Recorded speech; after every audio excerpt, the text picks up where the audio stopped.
الحمدللہ علی کل حال والصلاة والسلام علی صاحب حسنہ و جمال اما بعد اعوذ باللہ من الشیطان الرجیم بسم اللہ الرحمن الرحیم محمد الرسول اللہ والذین معہ اشداء علی الکفار رحماء بینہم تراہم رکعا سجدا یبتغون فضلا من اللہ ورضوانا صدق اللہ العظیم وصدق رسولہ النبی الکریم ونحن علی ذلک لمن الشاہدین والشاکرین والحمد للہ رب العالمین ان اللہ وملائکتہ یصلون علی النبی یا ایہا الذین آمنوا صلوا علیہ وسلموا تسلیما الصلاۃ والسلام علیک یا رسول اللہ وعلی آلک واصحابک یا سیدی یا حبیب اللہ الصلاۃ والسلام علیک یا سیدی یا نبی اللہ وعلی آلک واصحابک یا سیدی یا نور اللہ اللہم صلی علی سیدنا و مولانا محمد معدن الجود والکرم وآلہ وصحبہ وبارک وسلم۔ تمام تعریفیں حمد و ثنا اللہ تعالی جل مجدہ الکریم کے لیے۔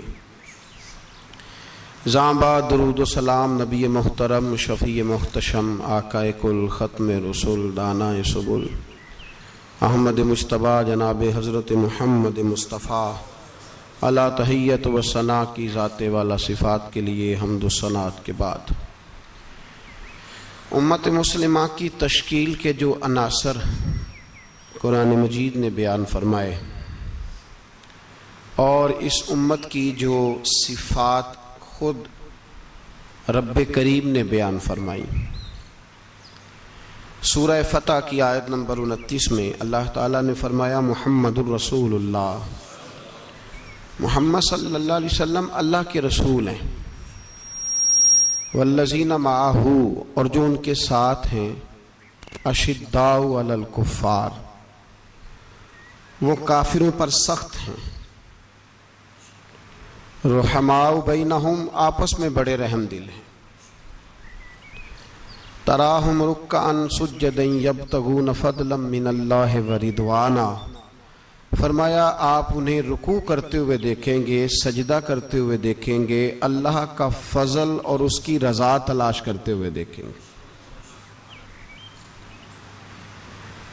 اللہ کریم نے جو صفات بیان کی خاص توجہ کے ساتھ اور تھوڑی سی اس کی گہرائی میں ذرا توجہ فرمائیے گا کہ جو ترتیب قرآن پاک نے عطا فرمائی، فرمایا والذین معہ جو ان کے ساتھ ہیں، ان کی پہلی صفت یہ ہے کہ اشداء علی الکفار وہ کافروں پہ سخت ہیں۔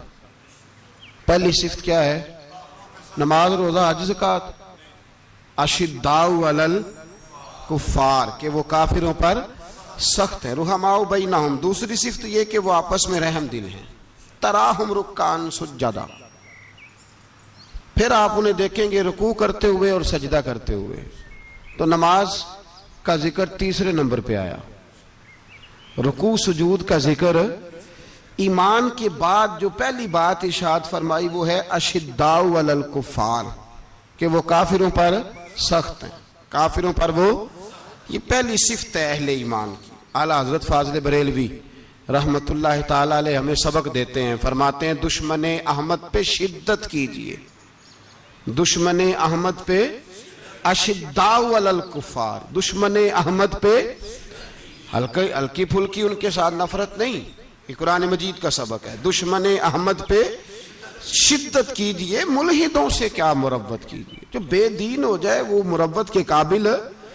ہمارا عجیب معاملہ ہے، وہ ہمارے بچے کاٹتے ہیں، ہم کہتے ہیں نہیں بات بیٹھ کے کرنی چاہیے، وہ ہمارے ٹکڑے کر رہا ہے، خون پی رہا ہے، ہم کہتے ہیں نہیں ٹیبل ٹاک کرنی چاہیے، ہم نے بات کی ہے، سفیر کو بلایا تھا، یہ کس قسم کی گفتگو ہے بھائی؟ وہ تیرا خون پی رہا ہے، تو جواب میں کہہ رہا ہے نہیں نہیں وہ ہم نے بات کی ہے اقوام متحدہ میں، کل پرسوں بیٹھیں گے آپس میں گفتگو کریں گے، صحیح ہو جائے گا مسئلہ۔ اشداء علی الکفار، اہل ایمان مومن کی پہلی صفت اللہ نے یہ بیان فرمائی کہ وہ کافروں پر وہ سخت ہے، پہلی صفت یہ۔ من احب للہ و ابغض للہ ومنع للہ وآتى للہ فقد استکمل الایمان، او کما قال صلی اللہ علیہ وسلم۔ حضور نے فرمایا اگر اللہ کی رضا کے لیے محبت کرنا ایمان کا حصہ ہے تو بغض رکھنا بھی ایمان کا حصہ ہے۔ اللہ کی رضا کے لیے بغض رکھنا بھی، یہ جو جذبہ ہے نا کفر کے خلاف جذبہ، یہ ایمان کی بنیاد ہے۔ لوگ کہتے ہیں اسلام محبت سکھاتا ہے، اسلام، بھائی کون کہتا ہے اسلام نفرت؟ اسلام سکھاتا ہی محبت ہے، اسلام سکھاتا ہی۔ لیکن میرے بھائی یہ تو بتلاؤ نا صاحب کہ وہ جو جڑی بوٹی فصل کے ساتھ اگاتی ہے اس کا رنگ ہرا نہیں ہوتا، وہ چہچہاتی لہلہاتی نہیں، کاٹتے کیوں ہو پکڑ کے اسے، دوائی ڈال کے مارتے کیوں ہو؟ اس لیے کہ باقی فصل کو تباہ نہ کرے، باقی فصل کو نقصان۔ کافر پر جب تو سختی کرتا ہے تو اس کا مطلب یہ ہوتا ہے کہ وہ پھر دوبارہ ظلم نہیں کرتا، وہ زیادتی۔ ہماری کافر کے حق میں نرمی ہے۔ سعودی گورنمنٹ کا مراسلہ آیا، انہوں نے کہا جناب ہمیں شکوہ ہے پاکستانی حاجیوں سے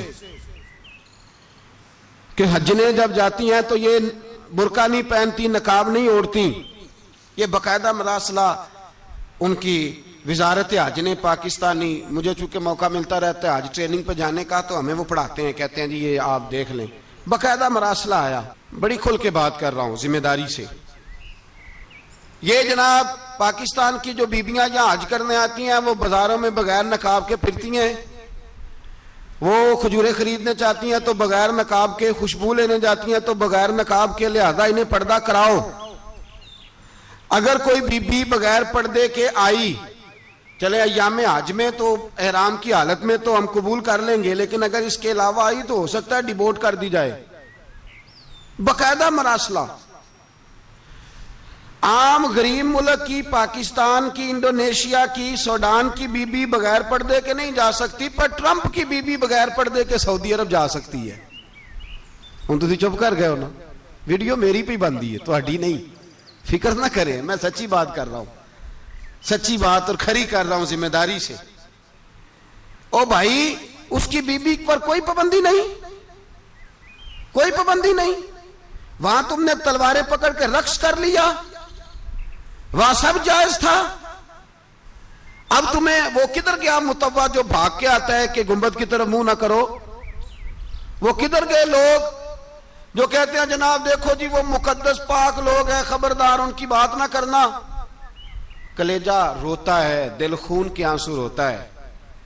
اتنا بڑا حج کا اجتماع ہوا ہے، تمہیں کوئی توفیق نہیں تھی تو وہاں کہنا تھا اس کو، حج پڑھانے والے کو، خطبہ دینے والے کو کہ برما کے لیے دعائی کر دے، کہنا تھا اسے فلسطین کے لیے۔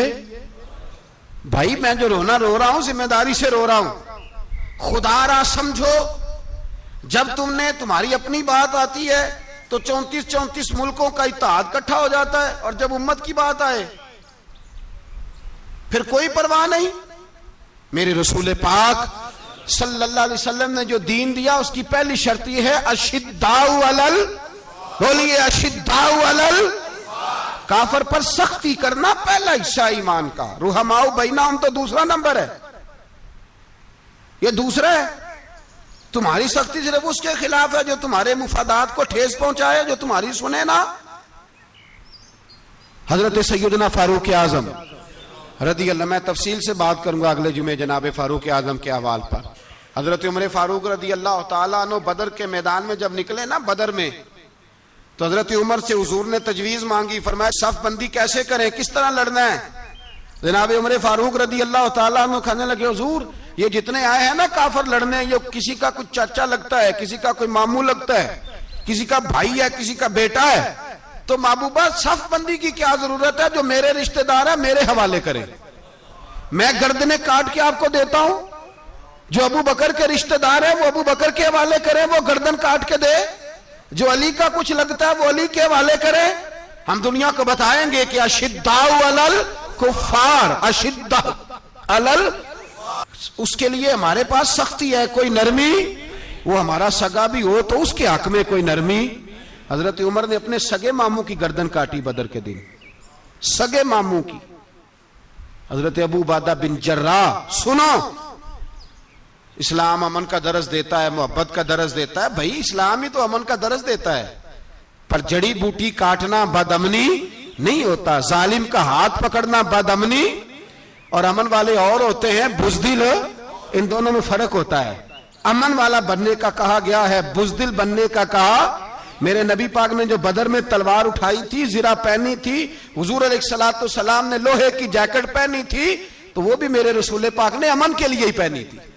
میرے نبی پاک صلی اللہ علیہ وسلم نے احد کے دن جو ہتھیار اٹھائے تھے تو وہ بھی امن کے لیے اٹھائے تھے. وہ بھی امن کے لیے حضور نے ہتھیار اٹھایا تھا. ہتھیار اٹھانا بد امنی کی علامت نہیں ہوتا میرے بھائی، یاد رکھیں. حضرت ابو عبیدہ بن جراح نے میدان بدر کے اندر جب جنگ کا طبل بجا، حالات بگڑے، جناب ابو عبیدہ بن جراح کہتے ہیں تاریخ نے ایک عجیب موڑ پہ مجھے لا کے کھڑا کیا. آپ فرماتے ہیں میرے لیے اللہ نے جو آزمائش رکھی وہ سب سے بڑی رکھی. فرمانے لگے جب میں میدان میں نکلا تو کافروں نے میرے سامنے جس کو لا کے کھڑا کیا وہ میرا سگا باپ تھا. اور فرماتے ہیں اب مشکل بن گئی. عشق تیاگ دوویں ایک برابر، تے عشق دا سیک ودھیرا، اگ تے ساڑے ککھ تے کانے، تے عشق ساڑے تن میرا، تے اگ دا دارو می تے پانی، کوئی دسے ہیں عشق دا دارو کیڑا. بلے شاہ تھے کچھ بھی نہیں بچدا جتھے عشق ہوراں دا ڈیرا. فرمانے لگے اب میرے لیے سامنے باپ، ادھر بیٹا. آپ فرماتے ہیں دو رستے تھے، باپ بچاؤں یا رسول اللہ کا دین بچاؤں. ایک منٹ تھا فیصلہ کرنے کے لیے کہ ابا بچے گا یا دین بچے گا، کفر بچے گا یا اسلام بچے گا. فرماتے ہیں میں نے منٹ پورا نہیں سوچا، میں نے تلوار اٹھائی، باپ کی گردن کاٹ کے گرائی اور رسول اللہ کا دین بچا لیا.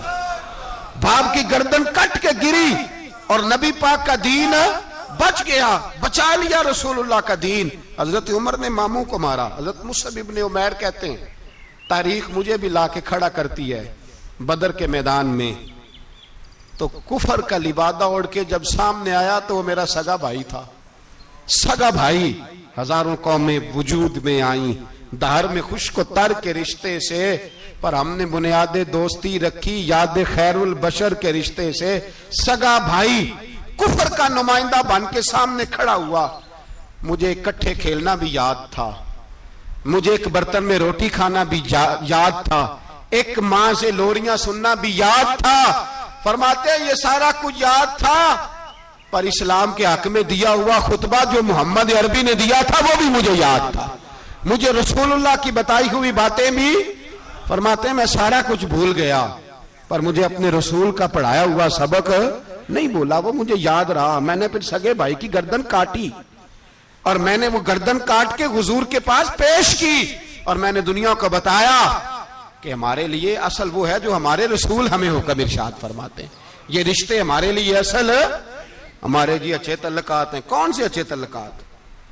کون سے اچھے تعلقات؟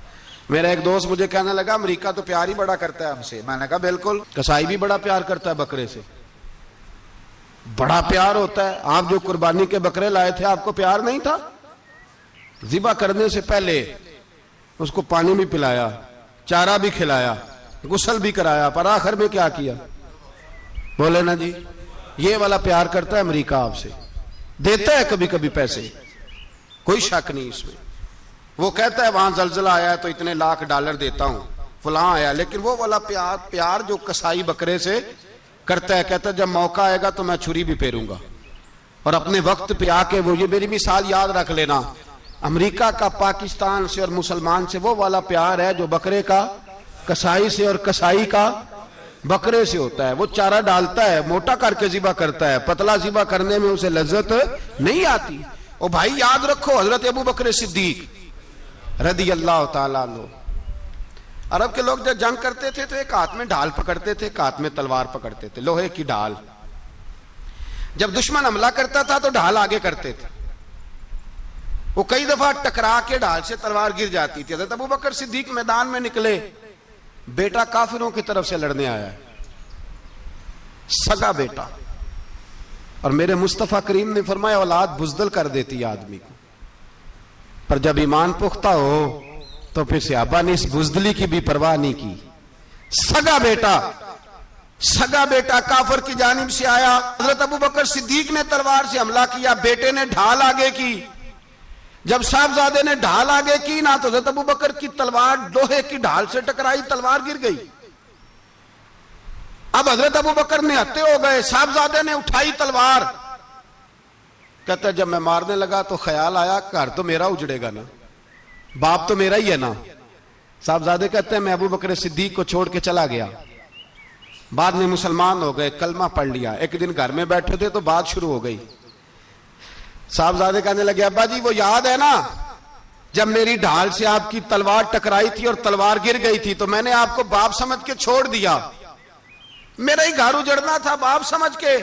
جناب صدیق اکبر رضی اللہ تعالیٰ عنہ صاحب ابن شام نے لکھا ہے کہ اپنی سرین پر 2 دفعہ ہاتھ مارا، 2 دفعہ. کہنے لگے بیٹے تو اس وقت کافر تھا، تو نے مجھے چھوڑ دیا. میں جب واپس پلٹا تھا نا اسی دن اسی لمحے تو میرے دل میں خیال تھا کہ بیٹے نے تو چھوڑ دیا ہے، لیکن اگر بیٹا یوں میری تلوار کے نیچے آتا میں بیٹا سمجھ کے معاف نہ کرتا، کفر کا نمائندہ سمجھ کے قتل کر دیتا. اس لیے کہ میری نظر میں اگر کوئی اہمیت ہے تو رسول اللہ کے فرمان کی اہمیت ہے. باپ بیٹے اولاد کی کوئی اہمیت ہے؟ اشداء علی الکفار، کافر سے نفرت ہی نہیں ہوتی.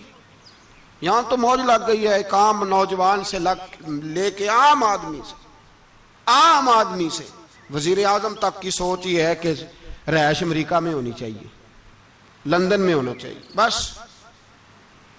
یہی سوچ ہے. اب تو اللہ تبارک و تعالیٰ معاف کرے جس کے پاس پاسپورٹ ہے لندن کا، یورپ کا، وہ سمجھتا پتہ نہیں میں کون سی بلا ہوں. چھوڑو، کس چکر میں پڑ گئے ہو، کس طرف نکل گئے ہو. صدر صاحب امریکہ کے صدر کے ساتھ فوٹو کھچاتے ہیں تو وہ 2 فٹ اونچا ہو جاتے ہیں. بس کرو یار، یہ کمزور لوگوں کی علامت ہے، کمزور لوگوں کی. حضرت عمر فاروق رضی اللہ، مجھے پلٹ کے یاد آتے ہیں سیدنا فاروق اعظم. حضرت فاروق اعظم رضی اللہ تعالیٰ عنہ سے عیسائی بادشاہ نے کہا میں ملنا چاہتا ہوں. آپ فرمانے لگے ٹائم نہیں، جو تجھے ملنا ہے وہ مدینے کے غریبوں کو نہ ملوں گا، وہ رسول اللہ کے نوکروں کو نہیں ملوں گا، تجھے مل کے کیا کرنا ہے. میں انہیں ملوں گا جن کے لبوں پہ رسول اللہ کا درود جاری ہے، جو مصطفیٰ سے پیار کرتے ہیں. مجھے تجھ سے ملنے کی کوئی ضرورت ہے. ہمارے ہاں وہ نفرت نہیں کفر کے لیے جو مسلمان کے دل میں ہونی چاہیے، وہ مزاج ہی نہیں ہمارا، وہ شعور ہی نہیں. ہم جب بھی اتحاد کرتے ہیں کافر سے اتحاد کر کے اپنے ہی بھائی کو مارنے لگتے ہیں. وہ جی لڑائی ہو رہی تھی، بھائی کا بھائی سے اختلاف نہیں ہوتا گھر کے اندر، پھر وہ دشمنوں کو بلا کے لاتا ہے کہ میرے بھائی کو مارو. ایسا ہوا ہے کبھی؟ اگر آپس میں اسلامی ممالک کا اختلاف ہے بھی تو کافر کو لاؤ گے مارنے کے لیے، کافر کو لاؤ گے. اور یہاں ایک آدمی قید ہوا تھا امریکہ کا، پوری دنیا کو مصیبت پڑ گئی تھی. سمجھ آ رہی ہے؟ نام لینے کی ضرورت تو نہیں، بات کی سمجھ آ گئی آپ حضرات. ایک آدمی قید ہوا تھا اور انسانی حقوق کی تنظیمیں اور ہمارے اپنے اندر سے بڑے بڑے، میں روشن خیال نہیں، میں روغن خیال کہتا ہوں ان لوگوں، بڑے بڑے روغن خیال اٹھ کے کھڑے ہو گئے. جی انسانی حقوق کی بات کرو، جی ایسے ہو گیا، جی ویسے ہو گیا. لے گئے بندہ چھڑا کے. یہاں روز خون کی ندیاں بہتی ہیں. اقوام متحدہ جس سے مسلمان بھیک مانگتے پھرتے ہیں کہ مسلمانوں پہ مظالم بند کراؤ، اقوام متحدہ نے کہہ دیا کہ دنیا کی مظلوم ترین اقلیت کا نام برما کے مسلمان ہے. اقوام متحدہ نے رپورٹ دے دی. پھر مر نہیں گئے سارے اسلامی حکمران؟ شرم اور غیرت کے ساتھ کسی گھڑے میں دفن نہیں ہو گئے؟ تمہیں للکار کے انہوں نے کہا کہ یہ سب سے مظلوم ہیں، ان کا کچھ کرو. چند دن پہلے یہاں ننکانہ صاحب بے سانیوں نے جلوس نکال کے کہا مسلمانوں شرم کرو، ان کی مدد کرو. پوپ بول پڑا، پوپ ایسانیوں کا کہ مسلمانوں کہاں ہو؟ کدھر ہو تم؟ ان کی مدد کرو، نکلو، ظلم ہو رہا ہے۔ پوری دنیا چیخی۔ آپ کے ملک میں آ کے امریکہ ڈرون حملے کر جائے تو آپ کی وزارت داخلہ کو بعد میں ہوش آتا ہو، ہمیں تو پتہ نہیں چلا، ہم تو سوئے ہوئے تھے، وہ حملہ کر گیا۔ اور عالمی قوانین کی مخالفت کر کے برما کی حکومت کہتی ہے کسی صحافی کو بھی ہم اندر نہیں جانے دیں گے، ہمارا ذاتی معاملہ ہے۔ ایسے بے شرم لوگوں کو اپنا نمائندہ بناتے ہو، جنہیں ہوش تک نہیں اس بات کی۔ ہم نے کلمہ پڑھا ہوا ہے نبی پاک صلی اللہ علیہ وسلم کا، میرے رسول پاک سید عالم نور مجسم صلی اللہ علیہ وسلم نے جو لوگ تیار فرمائے، نیند تو نہیں آ رہی آپ حضرات کو، نبی پاک نے جو لوگ تیار فرمائے، حضرت کعب بن مالک رضی اللہ تعالیٰ، حضور نے فرمایا چلو تبوک پہ میرے ساتھ، سارے چلو، سب تیار ہو گئے۔ حضرت کعب بن مالک فرماتے ہیں مجھے گھوڑا بڑا دوڑانا آتا تھا، نیزہ بڑا چلانا آتا تھا، تلوار کا میں بڑا دھنی تھا، میں مالدار بھی تھا، میرے پاس بڑی وسائل تھے۔ حضور چلے گئے تو میں نے، یہ بخاری ہے، فرماتے ہیں میں نے سوچا کہ میں چلا جاؤں گا، کل میں گھوڑا دوڑاؤں گا، میں نے پیچھے پہنچ جانا، پرسوں چلا جاؤں گا، ترسوں بس سستی ہو گئی، نہ جا سکا۔ فرماتے ہیں وقت بیت گیا، حضور چلے گئے، آج جاتا ہوں کل چاہتا ہوں، اسی میں حالات سارے گزر گئے، حتیٰ کہ اللہ کے رسول واپس آ گئے۔ فرماتے ہیں کچھ بوڑھے تھے جو نہ جا سکے اور کچھ منافق تھے جو حضور کے ساتھ جہاد پہ نہ جا سکے۔ آپ فرماتے ہیں میں جوان بھی تھا، تیر انداز بھی تھا، اور دنیا عرب سارا جانتا تھا کہ مالدار بھی ہے، اللہ تعالیٰ کی دی ہوئی بڑی نعمتیں تھے، میں نہ گیا اور ہو غلطی گئی، سستی گئی۔ فرماتے ہیں حضور مدینے میں آئے، جب مسجد نبی میں بیٹھے تو منافق آ کے بہانے کرنے لگے، کوئی کہنے لگا بچی بڑی بیمار تھی، کوئی کہنے لگا حضور کل ہی صحیح ہوا ہوں۔ فرماتے ہیں مجھے بھی پتا تھا اور پتا مصطفیٰ کو بھی تھا جھوٹ بول رہے، حضور کو پتا تھا، پر وہ بہانے کرتے، حضور قبول کرتے، میں چلو جاؤ۔ کہا فرماتے ہیں ایک منٹ کے لیے مجھے بھی وسوسہ آیا کہ کوئی بہانہ نہ کر دوں، لیکن پھر میں نے سوچا بہانہ کس کے سامنے کروں، جسے اللہ تبارک و تعالیٰ نے نبوت کی آنکھ عطا فرمائی ہوئی ہے، اس محبوب کے سامنے بہانہ۔ اس خیال آیا مسلمان نیک و بد پہچان جاتے ہیں، محمد آدمی کے دل کی باتیں جان جاتے ہیں، کدھر بہانہ کروں، حضور کو تو سارا پتا ہے۔ فرماتے میں گیا، حضور نے پوچھا کیوں نہیں آئے، اور پوچھا بھی مسکرا کے، کیوں نہیں آیا، مسکرا کے پوچھا۔ فرماتے ہیں میں نے سچ سچ بولا، میں نے کہا یا رسول اللہ سستی ہو گئی، حضور غلطی ہو گئی، جو بہانے لگا رہے تھے ان کو آزادی مل گئی، اور مکتب عشق کا دستور نرالا دیکھا، اس کو چھٹی نہ ملی جس نے سبق یاد کیا۔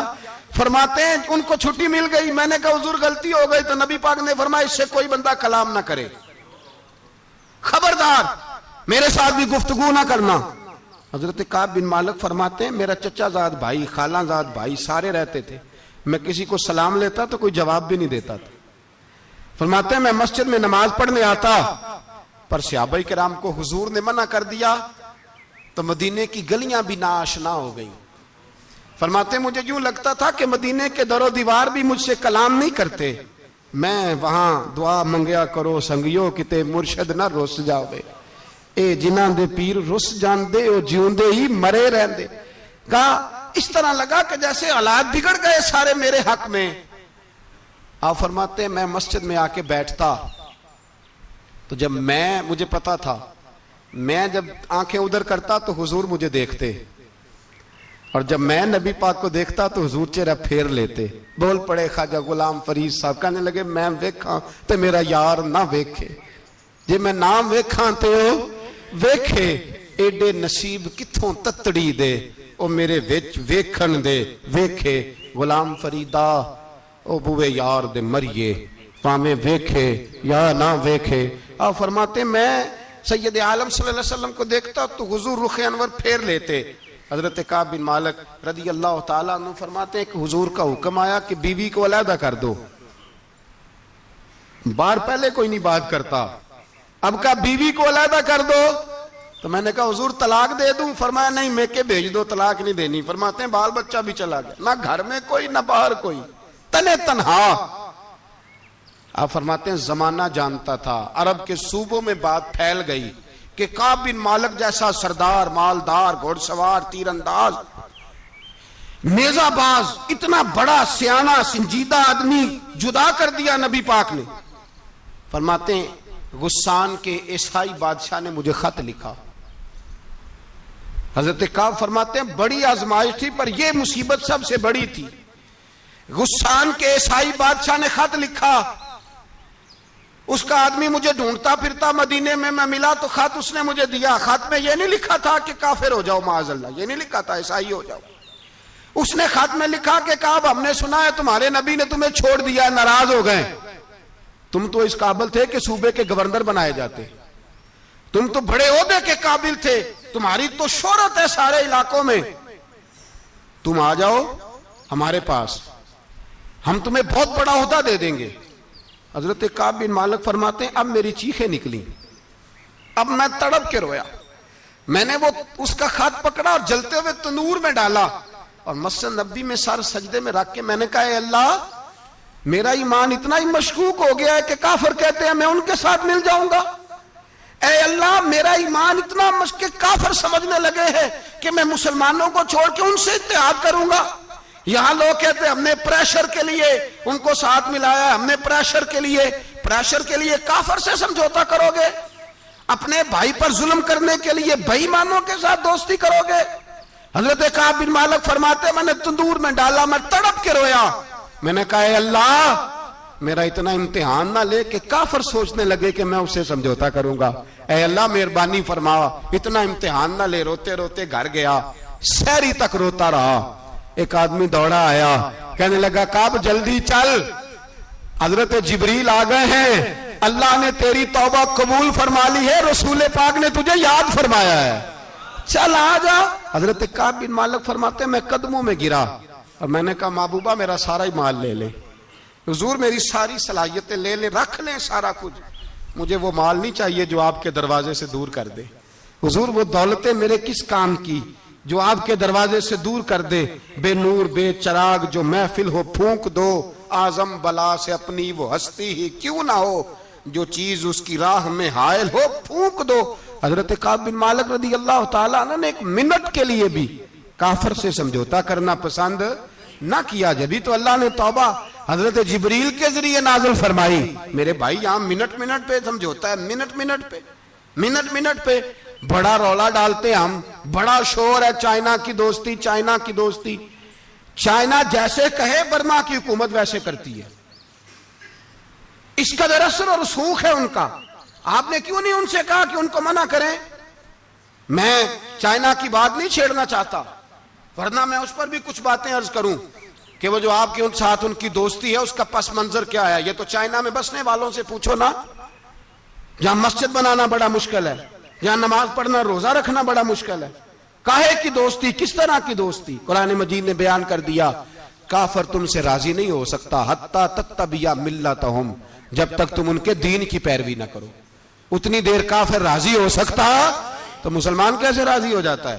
بھائی میرے مصطفیٰ کریم سید عالم صلی اللہ علیہ وسلم کی امت کے جو اجزاء ترکیبی جو بنائے امت قرآن نے بیان فرمائے, ان میں پہلا یہ ہے کہ اشداء علی الکفار, مسلمان کافر پر سخت ہوتا ہے. اور دوسرے نمبر پہ فرمایا رحماء بینہم, آپس میں رحم دل, آپس میں. اقبال نے اس آیت کی تفسیر کی تو دو مصروں کے اندر شعر میں مضمون ہی پرو کے رکھ دیا. کہنے لگے ہو ہلکا یاراں تو بریشم کی طرح نرم. کس طرح؟ ریشم کی طرح. ہو ہلکا یاراں تو بریشم کی طرح نرم, رزم حق و باطل ہو تو فولاد ہے مومن, رزم حق و باطل ہو تو پھر فولاد بن کے نکلے. پھر منت سماجت نہ کرے اقوام متحدہ آئے تو فلاں آئے تو فلاں آئے, فولاد ہے مومن. ایک وہ منظر تھا حضرت عمر نے جب اپنے سگے ماموں کو لتاڑا, جناب ابو عبیدہ بن جراح نے باپ کو قتل کیا, مصعب بن عمیر نے بھائی کو قتل کیا. ایک وہ منظر تھا. ایک وہ منظر تھا جب مسلمان مکے سے مدینے آئے, مدینہ طیبہ پہنچے تو مصطفیٰ کریم نے فرمایا یہ تمہارے بھائی ہیں, بس بات ختم ہو گئی. یہ تمہارے, بھائی اتنی سی بات ہے, یہ تمہارے, اس سے زیادہ نہیں. کوئی لمبا خطبہ نہیں نبی پاک نے دیا. فرمایا یہ تمہارے, اپنے بھائیوں کی مدد کرو. حد ہو گئی مدد کرنے کی. بھائی کا بازو پکڑا, گھر لے گئے, کہنے لگے یہ 15 کلے میرے ہیں, 6 جو تمہیں پسند آتے ہیں رکھ لو, تمہارے ہو گئے. گھر کا سامان بستر رضائیاں تک نکال کے دروازے کے اندر رکھے. بھائی سے کہا یار جو تجھے اچھا لگتا ہے رکھ لے, آدھا تیرا آدھا میرا. یہاں تک ایک وہ موقع جب اشداء علی الکفار, ایک یہ موقع رحماء بینہم. صحابہ کرام علیہم رضوان میں سے کسی کے پاس 2 باغ تھے, ایک میں کھجوریں زیادہ پکی ایک میں کم پکی. جب وہ اپنے بھائی کو دینے لگا تو اس نے کہا تجھے رسول اللہ نے میرا بھائی بنایا ہے, تجھے وہ والا باغ دوں گا جس کی کھجوریں زیادہ پکی ہوئی ہیں, وہ والا باغ دوں گا کھجوریں زیادہ پکی ہوئی. اور یار تاریخ عالم نے یہ نظارہ نہیں دیکھا کہ وہاں سے ایک شخص آیا غریب ہے رشتہ نہیں ملتا. یہاں ایک شخص نے کیا کیا, اس کو اپنے خاندان سے اپنے گھر سے رشتہ بھی دیا. کہا بھائی ہے, اس کو یہاں بسانا ہے, رکھنا ہے, لانا ہے. کوئی تہذیب کا ٹکراؤ نہیں ہوا, کوئی ان لوگوں کے آپس میں جھگڑے نہیں ہوئے, کوئی نہیں کہا کہ یہ مہاجر ہے یہ انصار ہے, کوئی کسی جگہ نہیں کہا تمہارا کھانا پینا رہنا سہنا الگ ہے, کوئی کسی جگہ بحث نہیں ہوئی, آدھا بانٹ کے دیا. اور پھر بھائی چارے کا حال یہ تھا کہ تبوک کے بعد جب بڑا مال آیا نا مسلمانوں کے پاس, ڈھیر لگ گئے, بحرین سے مال آیا تو ڈھیروں لگ گئے. تو رسول پاک صلی اللہ علیہ وسلم نے انصار مدینہ کو بلایا, مدینے والوں کو. فرمایا تم نے بڑا احسار کیا تھا اپنے بھائیوں پر, تم نے اپنی آدھی جائیدادیں دے دی تھی, تم نے رحماء بینہم کا پورا مظاہرہ عملاً کر کے دکھایا تھا. اب مال آ گیا ہے, 2 آپشن میں تمہیں دیتا ہوں, 2 قسم کی ترجیحات, ایک چیز قبول کر لو. کہا یا رسول اللہ صلی اللہ علیہ وسلم حکم فرمائیے. فرمایا یہاں تو جو مال تم نے اپنے مہاجر بھائیوں کو دیا ہے وہ واپس لے لو, وہ تم واپس لے لو, اور یہ جو مال آیا یہ میں ان میں بانٹ دیتا ہوں. یا اس طرح کرو کہ میں یہ مال تمہارے درمیان آپس میں آدھا آدھا بانٹ دیتا ہوں, یا تمہیں کچھ فیصد زیادہ دے دیتے ہیں انہیں کم دے دیتے ہیں. بات ہو رہی تھی, انصار چپ تھے. حضور نے فرمایا بولتے کیوں نہیں, پتہ محبوب کو بھی ہے کہ یہ بولیں گے تو مجھے بھی ٹھنڈ پڑے گی اور قیامت تک ساری امت کو سکون ملے گا. فرمایا بولو. تو انصار مدینہ بولے تو رو کے بولے, کہا محبوبہ ہم نے مال کیا کرنا ہے, ہمارے پاس رسول پاک جو موجود ہے. یا رسول اللہ ہم نے کیا کرنا ہے مال کا, حضور جو اب آیا یہ بھی سارا انہیں دے دیں, جو ہم نے دیا تھا انہیں وہ بھی ان کے پاس رہنے دیں, اور یا رسول اللہ جو بعد میں آئے وہ بھی انہیں دے دیں. ہماری شرط یہ ہے کہ ہمارے درمیان اللہ کے رسول موجود رہنے چاہیے, محبوب ہمارے درمیان رہیں, مال و دولت کی ہمیں ضرورت ہے. یہ رحماء بینہم ہے, آپس میں بانٹ کے ہر چیز اپنے بھائیوں کو دے دی. حضرت عمر عیسائی بادشاہ ٹائم مانگتا تو کہتا ہے کوئی ٹائم نہیں, چل دوڑ جا. ملک شام جاتے ہیں, جب فتح ہوتے ہیں حضرت سعد بن ابی وقاص بلاتے ہیں, شام جاتے ہیں تو حضرت عمر کہتے ہیں شام آئے ہیں یار, سب سے پہلا کام یہ کر بلال کا تو پتہ کر. یہاں سنا ہے بلال حبشی کا مکان بھی کہیں نیڑے نیڑے ہے, پتہ تو کر. حضرت بلال حبشی حضرت سیدنا سعد کہنے لگے حضور بلا نہ لیں. فرمایا نہیں, وہ مصطفیٰ کا غلام ہے تو میرا تو امام ہے, میں گھر ملنے جاؤں گا. گھر رحماء بینہم, کالے رنگ کے حبشی غلام سیدنا بلال حبشی کو ملنے گھر گئے, اور جناب عمر جا کے بیٹھک میں انتظار کرنے لگے, گویا ڈرائنگ روم میں بیٹھے انتظار ہونے لگا. جناب سیدنا بلال آئے تو حضرت عمر اٹھ کے کھڑے ہوئے. ملک شام کے لوگوں نے یہ منظر عجیب دیکھا کہ جناب عمر فاروق ایک حبشی کے لیے کھڑے ہوئے, اور جب کھڑے ہوئے تو حضرت بلال کہنے لگے عمر بیٹھ جاؤ, یہ کیا کر رہے ہو. تو حضرت سیدنا عمر رو پڑے, کہنے لگے بلال تو حبشی پہلے تھا, جب سے رسول اللہ کا غلام بنا ہے ساری امت کا امام بن گیا, ساری امت کا تو امام بن گیا ہے جب سے تو نبی پاک صلی اللہ تعالی علیہ وسلم کا غلام بن. بھائی یاد رکھے جب اشداء علی الکفار کی بات تھی تو اپنے سگے قتل ہو گئے, اور جب رحماء بینہم کی بات تھی تو پھر یہ نہیں دیکھا یہ حبشی ہے. توجہ ہے میری بات پر, جاگ رہے نا آپ لوگ, ادھر دیکھیں. پھر یہ نہیں دیکھا کہ یہ حبشی ہے, یہ رومی ہے, یہ کون ہے, پھر یہ دیکھا کہ یہ رسول اللہ کا غلام ہے صلی اللہ. ہمارے ہاں تو نفرتیں پھیل گئی ہیں, وہ بس کرو جی بنگالیوں سے جان چھڑاؤ, وہ بس کرو جی فلانے سے, وہ بس کر یار, رہن سہن اپنا اپنا ہوتا ہے, لیکن مسلمان جس طرح کا بھی ہو اس کے ساتھ نفرت کرنے کی اجازت نہیں ہے. پہلی بات اشداء علی الکفار, دوسری بات رحماء بین. اب تیسری بات ہے تراہم رکعا سجدا یبتغون فضلا من اللہ ورضوانا. میں نے جو شروع میں بات کی تھی نا کہ اگر خانہ کعبہ میں 40-50 لاکھ حاجی مل کے دعائی مانگ لیتا مل کے تو کمال ہو جاتا. حضرت ابو بکر صدیق رضی اللہ تعالیٰ عنہ سے کسی نے پوچھا تھا بدر میں فتح کیسے ہوئی؟ اب بھی مسلمان کہتے ہیں نہیں جی کیسے لڑیں گے جی، ہمیں اپنا بڑا مسئلہ ہے. یہ کمزور لوگوں کی باتیں ہیں. کمزور جو خدا والے ہوتے ہیں ان کی یہ سوچ نہیں ہوتی. یہ آرزو کرم اور میں آپ سے کروں، یہ بھیک اس کو جیتیے جس کا خدا نہ ہو. یہ کمزور لوگ ہیں جو کہتے ہیں نہیں کیسے ہوگا، کس طرح ہوگا، جن کو پتا ہو کہ ہماری غیبی طاقت ہے. ہماری حضرت ابو بکر صدیق رضی اللہ تعالیٰ پوچھا جناب بدر میں کیسے جیت گئے؟ تلواریں زیادہ تھی، نیزے زیادہ تھے، یا آپ کو جاسوسی زیادہ تھی، پتہ زیادہ تھا کہ یوں قابو آئیں گے کافر؟ تو ابو بکر صدیق فرمانے لگے نہ نیزوں سے جیتے نہ تلواروں سے جیتے، ہم جو بدر میں جیتے ہیں تو مصطفیٰ کی نمازوں سے جیتے ہیں. ہمیں جو بدر میں کامیابی ملی تو رسول اللہ کی دعاؤں کی برکت سے ملی. فرمانے لگے کافر ساری رات شرابیں پیتے رہے، ساری رات وہ ناچ گانے میں مصروف رہے، اور میں حضور کے خیمے میں موجود تھا. نبی پاک ساری رات نماز پڑھتے رہے، ساری رات حضور نماز پڑھتے رہے، ساری رات اللہ سے دعا کرتے رہے. فرمایا صبح جو کامیابی ملی تو یہ مصطفیٰ کی نمازوں کی برکت سے ملی. ایک بزرگ کی میں بات سن رہا تھا، وہ کہہ رہے تھے اب نمازیں عبادتیں ریاضتیں بعد میں کرنا، پہلے جہاد کرو. کہہ رہے تھے اب نکل کر خانقاہوں سے ادا کا رسم شبیری، عبادتیں ریاضتیں تلاوتیں درود بعد میں ہوگا، پہلے جہاد. تو میں نے کہا صاحب عبادتیں تلاوتیں درود ہو کہاں رہا ہے، پہلے وہ جگہ تو بتائیں. خانقاہوں پہ تو عرس ہو رہا ہے، سال کے بعد ڈھول لگ رہا ہے. وہ جو زمانہ تھا نا کہ خانقاہ شریف پہ شام تک قرآن مجید ختم ہوگا، فجر کے بعد 50,000 درود پڑھا جائے گا.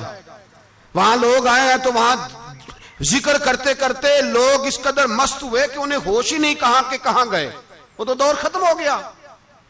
اب کہاں ہے خانقاہ میں؟ اب تو نظر نیاز رہ گئی، ختم شریف رہ گیا، عرس پاک رہ گیا، باقی تو معاملہ ختم ہے. وہ کہاں گیا معاملہ سارا؟ بھائی دعائیں التجائیں. شہاب الدین غوری سے پوچھا جناب فتح کیسے ہوئی؟ کہنے لگے خواجہ معین الدین اجمیری کی دعاؤں کی برکت سے. فرماتے ہیں بابا دعا مانگتا تھا، ہم جہاد کرتے تھے، اللہ کامیابی دے دیتا تھا. بھائی وہ عبادت، وہ ریاضت، وہ مسلمان جو رات کو اپنے رب کو منا لیا کرتا تھا، وہ اپنی عبادت کے زور پر اللہ تبارک و تعالیٰ کی بارگاہ میں آہو زاری. حضور نے فرمایا الدعاء صلاح المومن، دعا مومن کا ہتھیار ہے. دعا مومن کا، بول کے بتانا ہے، دعا مومن کا. فرمایا مومن یہ ہتھیار چلا سکتا ہے، یہ ہتھیار کافر کے پاس موجود ہے. حضرت زید بن حارثہ رضی اللہ تعالیٰ عنہ کو نہ پکڑ کے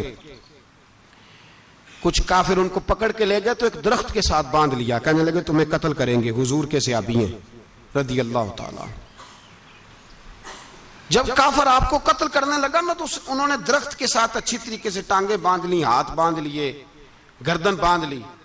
کہنے لگا بلا اپنے رب کو. تو حضرت زید رضی اللہ تعالیٰ عنہ فرمانے لگے میں تو شہید ہونے کو تیار تھا، لیکن تو نے آزمانے کا پروگرام بنایا تو ٹھیک ہے، میں پھر بلانے لگا ہوں اپنے رب کی مدد کو. اے اللہ مدد فرما. اس نے اتنی دیر میں تلوار نیام سے نکال لی. اے اللہ مدد فرما. اس نے جب تک دونوں ہاتھوں میں تلوار سونت لی. اے اللہ مدد فرما. جب تیسری بار آپ نے یہ کہا تو اس نے تلوار اٹھائی، کہا اللہ مدد فرما. حضرت زید رضی اللہ تعالیٰ عنہ کہتے ہیں جب چوتھی بار میری زبان سے لفظ نکلے، کافر کے ہاتھ میں تلوار تھی پر گردن بھی اس کی کٹ کے نیچے گر گئی، کہ گردن کٹ کے اسی وقت نیچے گری. مجھے کسی نے کھولا، نہ مارنے والا نظر آیا، نہ گردن کاٹنے والا نظر آیا، نہ مجھے کھولنے والا. تو میں نے کہا آنے والے تو بتا تو سوئی تو کون ہے؟ تو کہنے لگے میں جبریل امین ہوں، میں جبریل امین ہوں، میں جبریل. مجھے دشمنوں نہ چھیڑو، میرا ہے کوئی جہاں میں. مجھے دشمنوں نہ چھیڑو، میرا ہے کوئی جہاں میں ابھی پکار لوں گا، نہیں دور ہے مدینہ. کہا جب تو نے، حضرت جبریل کہنے لگے جب تو نے پہلی دفعہ کہا نا اللہ مدد فرما تو میں سدرۃ المنتہا پہ تھا، مجھے حکم ہوا جبریل دیر نہ کرنا. فرماتے ہیں جب دوسری دفعہ تو نے کہا نا اللہ مدد فرما تو میں 7ویں آسمان پہ تھا. اور جب تیسری دفعہ کہا مدد فرما تو میں پہلے آسمان پہ تھا، اور فرمایا جب تو نے کہا چوتھی دفعہ اللہ مدد فرما تو میں تیرے سرانے کھڑا تھا، میں تیرے سرانے۔ اب تو بھائی اب تو اجتماعی دعا بھی نہیں رہی ہماری، اب تو یہ والا سوتا بھی۔ اکبر الآبادی نے کہا تھا مصیبت میں بھی اب یاد خدا ہم کو نہیں آتی، دعا منہ سے نہ نکلی جیبوں سے عرضیاں نکلی۔ اب بھی ہم کہتے ہیں کریں گے بات، سفیر کو بلائیں گے، ہم نے کہا ہے اس کو تو مان جائے گا وہ آپ کی بات؟ وہ بچے کاٹ رہا ہے تو اس کو گھر بلا رہا ہے۔ ابھی تک ایک اتنا سا سٹینڈ کہ ان کا جو دفتر ہے سفارت خانہ وہ بند کر دیا جائے، اتنی بھی توفیق نہیں ہوئی۔ کہتے ہیں ٹھیک ہے شور شروع ہو رہا ہے بس چپ کر دیں گے سارے۔ خدا را خواب غفلت سے اٹھو، بیداری حاصل کرو، اور کچھ نہیں ہو سکتا تو کھول کے دعا تو مانگو ان کے لیے دعا تو مانگو۔ اللہ بڑا کریم ہے، وہ جب مدد کرنے پہ آتا ہے تو پھر بڑے بڑے کافروں کے مقابلے میں اپنے بندوں کی مدد فرماتا ہے۔ اور میں یہ پیغام دینا چاہتا ہوں عالم کفر کو بھی، یاد رکھیں رب کریم جب مدد کرنے پہ آئے تو اکیلے حضرت ابراہیم اور ایک طرف پوری ملت ہو تو اللہ اپنے خلیل کو بچا لیا کرتا ہے۔ رب کریم کی رحمت کاملہ جب فیصلہ کر لیتی ہے تو پھر نمرود جیسے سپر پاور طاقت کو رب کریم مچھر سے مروا دیا کرتا ہے۔ اللہ تبارک و تعالی، یہ تو مسلمان کا دعا والا سوتا ہی، وہ نکل کر خانقاہوں سے ادا کر رسم شبیری، یہ تو تب ہوگا جب خانقاہ کے اندر کوئی ذکر فکر عبادت ہو رہی ہو، اور جب وہاں حال ہی کوئی نہیں، وہاں تو رقص و سرور ہے، وہاں تو بات جھوٹی تعریفیں ہیں، ہر آدمی نے ایک بندہ ساتھ رکھا ہوا ہے تعریفیں کرنے کرانے والا، تو معاملہ ہی اور ہو گیا ہے۔ میرے بھائی عبادت کی لذت حضرت سیدنا عمر فاروق، سب بولیے رضی اللہ تعالی، حضرت عمر فاروق رضی اللہ تعالیٰ عنہ کا مبارک زمانہ ہے۔ حضرت عمر نے فوج بھیجی ایران کے حکمران کے ساتھ جہاد کرنے۔ ایران کے بادشاہ نے 2 عیسائی جاسوس بھیجے، کہنے لگا ذرا پتہ تو کرو مسلمانوں کا رات کا طریقہ کیا ہے، میں صف بندی کراتا ہوں۔ وہ ساری رات صف بندی کراتا رہا، 2 جاسوس آئے مسلمانوں کی معلومات کرنے، معلومات کر کے جب واپس گئے تو حضرت عمر فاروق رضی اللہ تعالیٰ عنہ کے سپاہیوں کو دیکھا، غور سے پلٹے تو بادشاہ کہنے لگا کیا حال دیکھ کے آئے ہو؟ کہنے لگا سارے مسلح پہ بیٹھے ہوئے، جتنے گھنٹے ہم وہاں رہے ہیں مجاہدین مسلح پہ رہے ہیں، یوں لگتا ہے جیسے ان کا دنیا داری سے کوئی تعلق۔ اور کہنے لگے بادشاہ کوئی ایسی طاقت ہے جس کو وہ بلا رہے تھے، کوئی ایسی قوت ہے جس کو وہ پکار رہے تھے، ہمیں بھی وہاں کھڑے ہو کے محسوس ہوتا تھا کہ ہاں کوئی ہے جو آ جائے گا ان کی مدد کے لیے، کوئی ہے جو پہنچے گا ان کی مدد کرے گا۔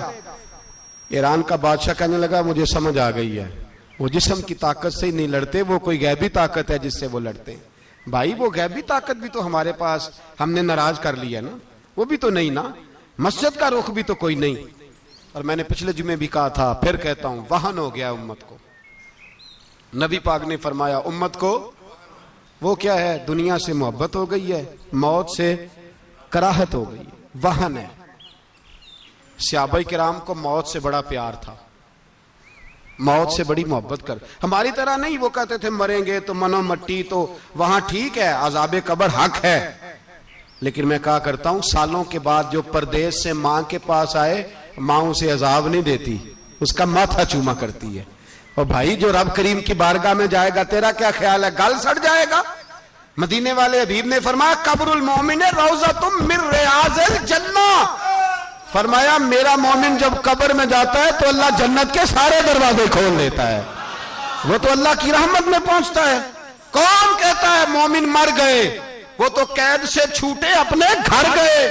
کون کہتا ہے قبر میں عذاب ہے تو صرف عذاب ہی ہے، ہاں مجرم کو سزا ملے گی، لیکن مومن ہمیشہ جہنم میں، وہ بالآخر جنت میں جائے گا، بالآخر جنت میں جائے گا۔ اور کسی درویش نے بات کی، وہ کر کے چلے گئے، بر کمال ہی کر گئے، کہنے لگے دوزخ میں میں تو کیا، میرا سایہ نہ جائے گا، کیونکہ رسول پاک سے دیکھا نہ جائے گا۔ نبی پاک سید عالم علیہ السلام کے غلام تو دیکھو نا، ساری زندگی عمر فاروق بخاری پڑھو تو صحیح، ساری زندگی عمر ہر نماز کے بعد کہتے تھے اللہم ارزقنا شہادت فی سبیلک، اللہ بسترے پہ موت نہ دینا، موت مجھے شہادت کی دینا۔ حضرت سیدنا مولا علی شیر خدا کرم اللہ تعالیٰ وجہہ کریم ساری زندگی کہتے رہے اللہ علی نے میدان میں عمر گزاری ہے، اسے شہادت کی موت عطا فرما۔ او بھائی یہ تو شہادتیں مانگنے والے۔ حضرت امام حسین میدان کربلا میں کھڑے تھے، شمر کہنے لگا حسین تیری چاروں جانب موت ہے، تو آپ فرمانے لگے تجھے ابھی ہمارا پتہ ہی نہیں، موت سے تو ہمارا پیار چلتا ہے، اور فرمایا یہ شہادت تو ہمارا پیچھا کرتی ہے، پہنچ جاتی ہے جہاں ہم ہوتے ہیں، موت سے ڈرا رہا ہے۔ مسلمان کا مرنے کو دل نہیں کرتا، ورنہ وہ اتنی بڑی کوٹھی میں کون رہے گا؟ مرنے کو دل اس لیے نہیں کرتا کہ وہ جو 6 کروڑ 10 کروڑ ڈالر لوٹ کے رکھے ہیں، مر گئے تو کھائے گا کون؟ وہ فقیر فاقہ مست تھے، ان کا گھر ہی کوئی نہیں تھا، ان کے بینک بیلنس ہی کوئی نہیں تھے، وہ کہتے تھے گھر ہمارا ہے وہ جو ہمارے رب نے تیار کیا ہوا ہے، ہمارا بینک بیلنس ہے وہ جو ہمیں جنت میں جا کے ملے گا، ان کا تو یہ کھاتا ہی کوئی نہیں تھا، اس لیے وہ شہادت کی۔ حضرت عمر بن جموح رضی اللہ تعالیٰ عنہ میدان احد میں 4 بیٹے لے کے آئے۔ کتنے بیٹے؟ بول کے بتائے۔ 4 بیٹے لے کے عمر بن جموح آئے، اور خود ایک ٹانگ سے لنگڑے سے آپی ہیں، ٹانگ چھوٹی ہے، حضور کے سامنے کھڑے ہوئے کہا محبوبہ میرے 4 ہی تھے، میں 4 ہی لے آیا ہوں، قبول کر لے۔ تو حضور نے فرمایا تو کیوں تلوار اوڑے آیا ہے، یہ تو نے کیوں گلے میں اسلحہ ڈالا ہوا ہے؟ کہا یا رسول اللہ میں نے بھی تو جانا ہے نا۔ تو حضور نے فرمایا 4 بیٹے جو ہیں۔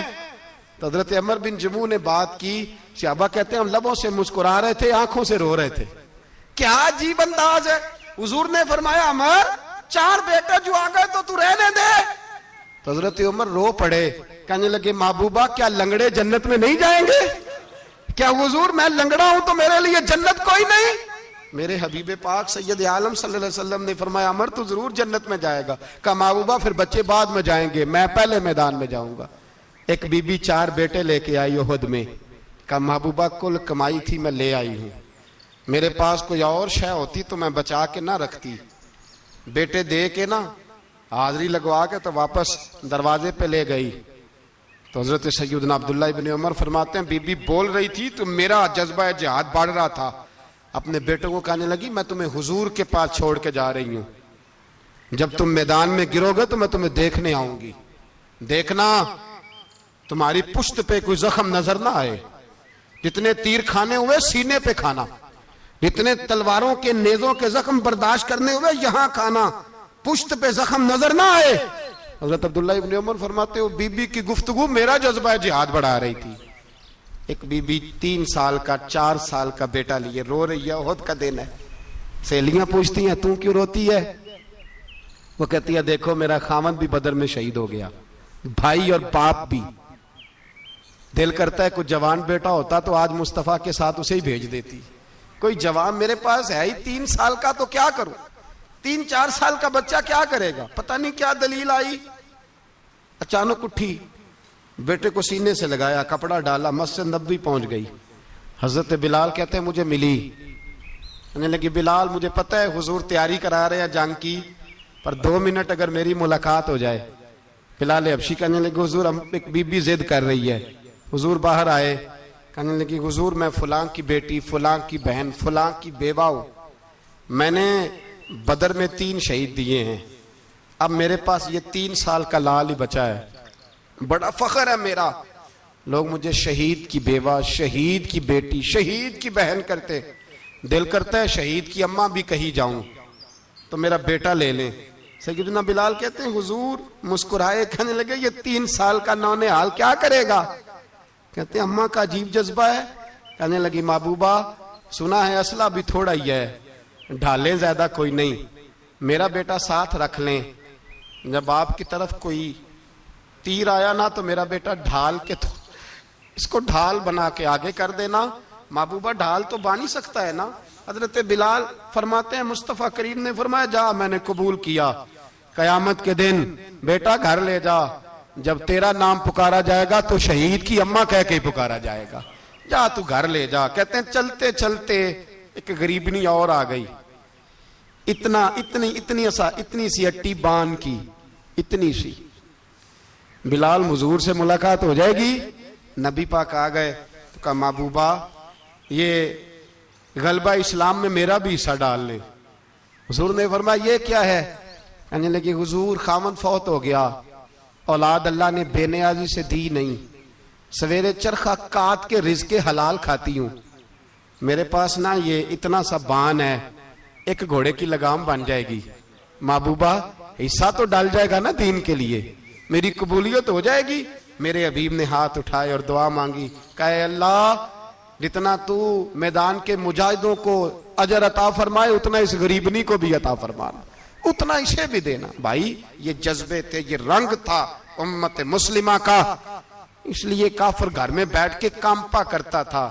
اب اسے پتا ہے یہ اسی والی کار سے نہیں نکل سکتے، اسے پتا ہے کہ ہم نے انہیں بوتل پہ لگا دیا ہے، اب یہ پیپسی مرینڈا اور یہ پی کے کھانے کے ساتھ تو یہ مست رہتے ہیں، اب یہ نہیں نکل سکتے گھر سے، ہم نے انہیں ان چیزوں پہ لگایا ہے جو ان کے وجود کو کھوکھلا کر رہی، اب کیسے میدان میں نکلیں گے؟ وہ اس لیے نہیں ڈرتا کہ وہ تیری آسائشوں، تیری زندگی میں آنے والی سہولتوں سے آشنا ہے۔ موت بستر پہ بھی آ جاتی ہے، لیکن جس کو میدان میں آتی ہے وہ ساری زندگی زندہ رہتا ہے، وہ ساری زندگی زندہ رہتا ہے۔ بھائی مرنا تو ہے، لیکن اگر زندگی دین کے کام آئے گی تو امر ہو جاؤ گے، بچ جاؤ گے۔ ہمیں رنگ دیا ہے قرآن پاک نے، محمد الرسول اللہ والذین معہ اشداء علی الکفار رحماء بینہم۔ پہلی بات یہ کہ کافر کے لیے سختی کا جذبہ رکھیں، نرمی اتنی دیر جتنی دیر اسے دین کے قریب کرنا ہے، لیکن اگر وہ بغض دکھائے تو اشداء علی الکفار، اور مومن کے حق میں رحماء بینہم۔ اور پھر فرمایا مدد بھی مانگو، تراہم رکعا سجدا یبتغون فضلا من اللہ ورضوانا، رکوع کرو، سجدے کرو، مدد مانگو، اور زندگی سے پیار نہ کرو اس لیے کہ جانا تو ہے، جب وقت آئے تو پھر شہادت سے پیار کرو، پھر سامنے کھڑی جنت سے پیار کرو۔ اللہ کی بارگاہ میں یہ التجا ہے، اللہ عالم اسلام کے جوانوں کے دلوں میں حضرت سیدنا امام حسین کے جذبوں کی خیرات عطا فرمائے۔ آخر دعوانا ان الحمد